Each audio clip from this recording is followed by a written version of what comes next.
Goeiemôre. Ons teksgedeelte vanoggend is Handelinge hoofstuk 8 van vers 26 tot 40. Ons is amper aan die einde van ons 40 dae reeks met die tema op pad. En ons het gesê as metafoor, as beeld wat ons gaan gebruik, is ook met die breek van brood, omdat die Here juis hom geopenbaar het aan die Emmausgangers, toe hy dan ook die brood gebreek het, toe hy saam met hulle geëet het.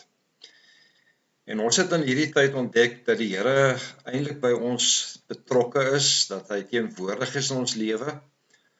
Ons het gesien hoe hy vir ons neem om op pad te wees in die ontdekking, dat ons die toekoms tegemoet kan gaan, omdat God vanuit die verlede getrou was en voorsien en versorg het. Ons het gesien hoe dat die Here vir ons as gemeente aan mekaar verbind, om te leer luister na mekaar, om juist saam te soek na die waarheid, omdat die waarheid nooit in isolasie gevind word nie, maar juist vanuit ons verhouding met God.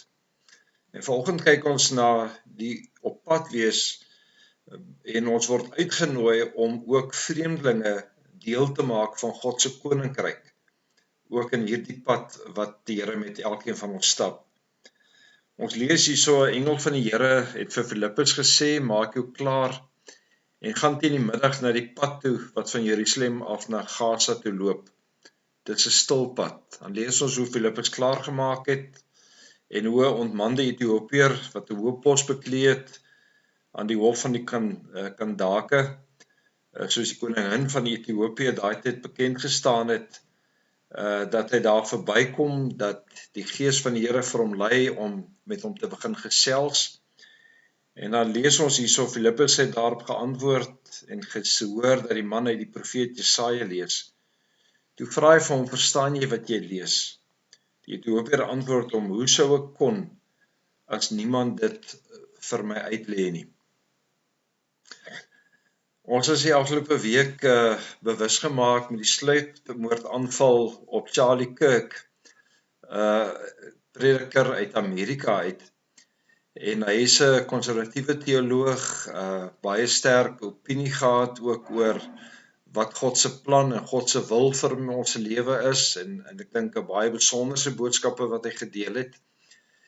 En nou na sy sluipmoord ervaar 'n mens eintlik dat waar mense hom wou stil maak, dat sy stem eintlik nou skielik deur almal gehoor word. Almal kyk sy video's, almal luister na sy boodskappe, en waar ons gedink het dat dit 'n doodloopstraat is, word dit 'n nuwe geleentheid ook vir God om sy woord en sy evangelie te versprei.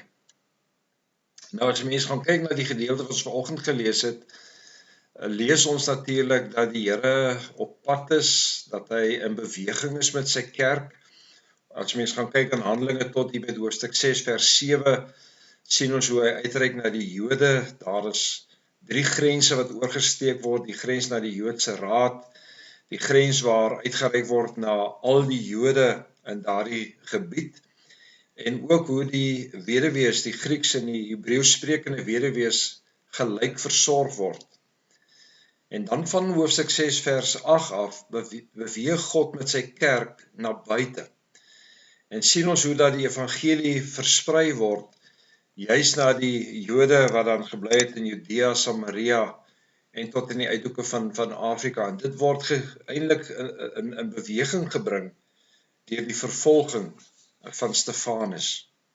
En dan lees ons dat daar 'n tyd gekom het waar die kerk 'n tyd van rus en vrede beleef het, en hoe dit 'n bloeityd geword het waar mense kon uitreik en die evangelie kon deel. Dis in hierdie gedeelte waar die Here vir Filippus gebruik om juis hierdie Ethiopiër dan ook te bedien met die evangelie. As mense gaan kyk na Filippus self, sien ons dat daar 2 insidense is waar die Here hier spesifiek uitreik na Samaria toe. Ons sien dat hy ook uitreik hier na Samaria, moontlik na Sichem. Ons sien dat die Here ook in Sigar na die vrou uitgereik het wat by die put was. En nou spesifiek word die beeld verder gevat nadat hy uitreik ook na die Ethiopiër. En so word 'n klomp grense eintlik oorgesteek, sosiaal, maatskaplik, etnies, godsdienstig. As jy mens die gedeelte lees, dan beleef jy dat die Here betrokke is in hierdie verhaal. Dat God dit beplan. Ons sien hoe dat 'n engel van die Here vir Filippus na Gaza toe stuur, hoe die Gees direk met Filippus praat om juist die evangelie te bedien aan hierdie man, dat hy langs die wa moet stap, maar ook hoe die Gees hom onmiddellik dan nou ook wegneem nadat hy gedoop is. Wat tref in hierdie gedeelte is die woordjie verstaan, maar ook die grense wat oorgesteek word. Filippus vra permanent vir hierdie onmande Ethiopiër of hy verstaan wat hy lees, en dan word dit baie duidelik dat ons nie net die Bybel moet lees nie, maar dat ons dit met insig moet lees, dat ons moet begrip hê vir dit wat ons lees.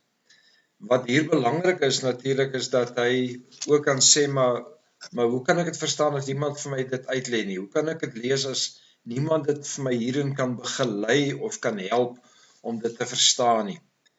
En dan lees ons die pragtige gedeelte waar hy uit Jesaja 56 vir hom eintlik lees dat die Here ook deur die geloof ook die onmande uitkies en dat hy deel het aan sy koninkryk, want die grense wat hy moes oorsteek was natuurlik sosiaal-maatskaplik. Dit was 'n ryk man.